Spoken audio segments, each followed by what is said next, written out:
Are you currently experiencing back pain? Had an x-ray of your back that showed that you have a spondylolisthesis or one bone is slipping relative to the next and confused on what course of action to take?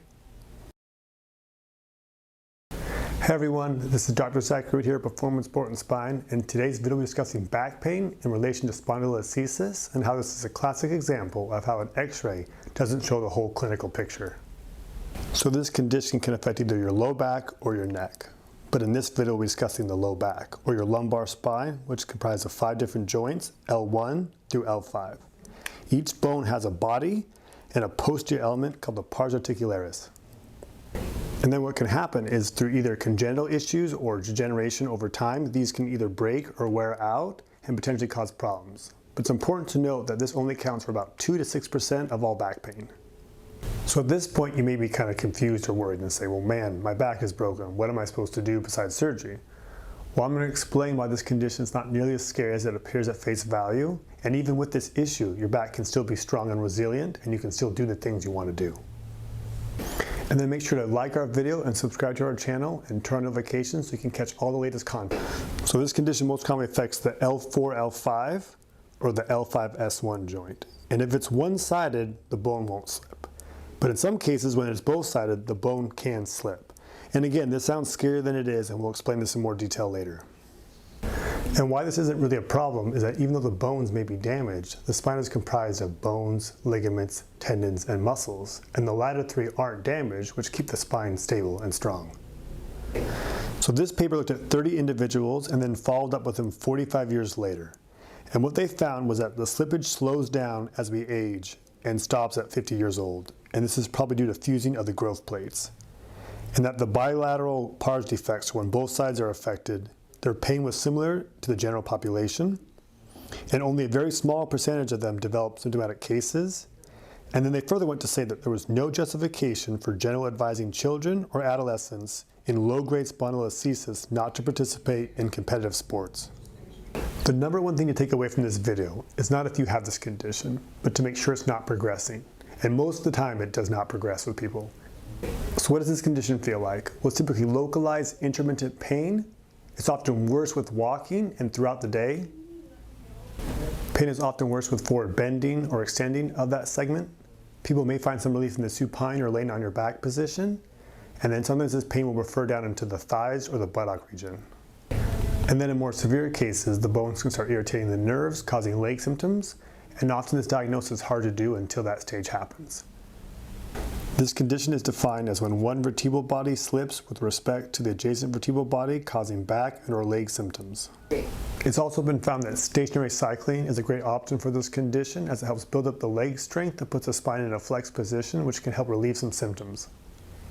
Now we'll cover the exercises and rehabilitation portion of this video. Most people with this often find the most comfort in laying on your back and starting with isometrics in that position and then progressing throughout the video.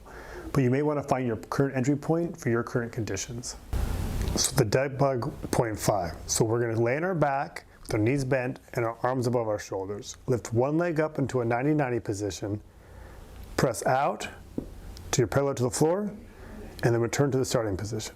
As you do this, make sure to keep your back gently pressed into the floor and only do one leg at a time. After you do 6 to 8 reps, switch the alternate leg and then repeat on the opposite side. So the dead bug. Lay down your back with your knees bent, bring your hands over your shoulders. Bring both legs into a 90-90 position. Keeping your core engaged and your pelvis neutral, press one leg out till it's parallel to the floor, barely tapping your heel to the ground, and then return to the starting position. Repeat on the opposite side and don't move the opposite leg. As you're doing this, you should feel tension in the front of your core and your back. To further increase it, as you press your right leg out, bring your left arm down to the floor and then return to the starting position and repeat on the opposite side. To further increase the difficulty, you can add an exercise ball. So lay on your back with your knees bent and the ball in your tummy. Bring your arms straight and press into the ball. Then bring your knees up into a 90-90 position. So press into the ball with your right arm on your left knee, and then straighten your right leg and your left arm down. Maintain tension with your opposite limbs. Return to the starting position, and then straighten your left leg and your right arm.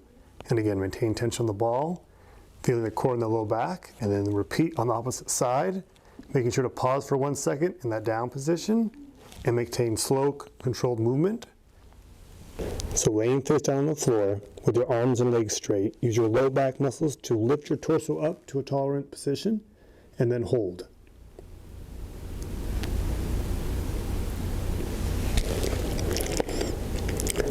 To increase the difficulty, as you lift your torso up, also lift your legs up.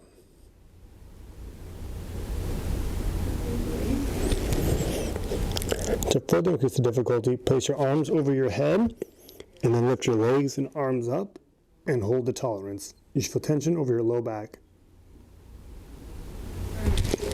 And then the goblet squat's a great option because holding the weight in front helps you activate those back extensors more and helps improve their strength and endurance. And so we're going to hold a light weight in front of us, keeping our weight on our midfoot, and then squat down onto a box and then stand up straight. Now, if this is a little too challenging initially, you can do just a body weight squat and then increase the weight over time. Or eventually you can take away the box and just do a full depth squat as we demonstrate here. So there's 5 main types of this condition. The first is traumatic, so there's some sort of direct impact causing a fracture to those bones. Second is pathological, so some sort of cancer, neoplasm, or infection. Third is congenital, maybe you're born with poor blood supply or the bones don't quite fuse right.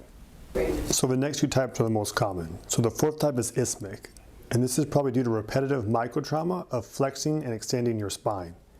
And this is often seen in younger people such as gymnasts, wrestlers, or Olympic weightlifters. And typically this affects the L5-S1 joint.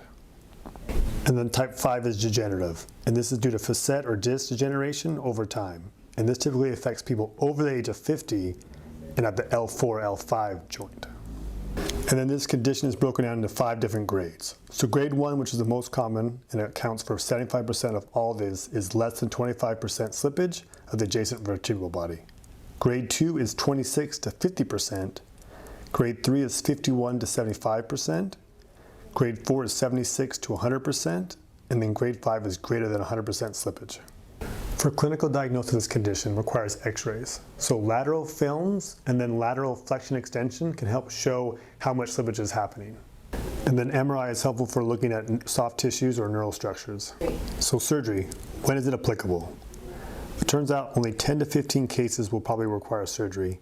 And some indications for surgery would be progressive neurological deficits in the legs, red flags such as bowel or bladder symptoms, or if the person has failed conservative treatment for 3 to 6 months and still have persistent or recurrent back or leg pain.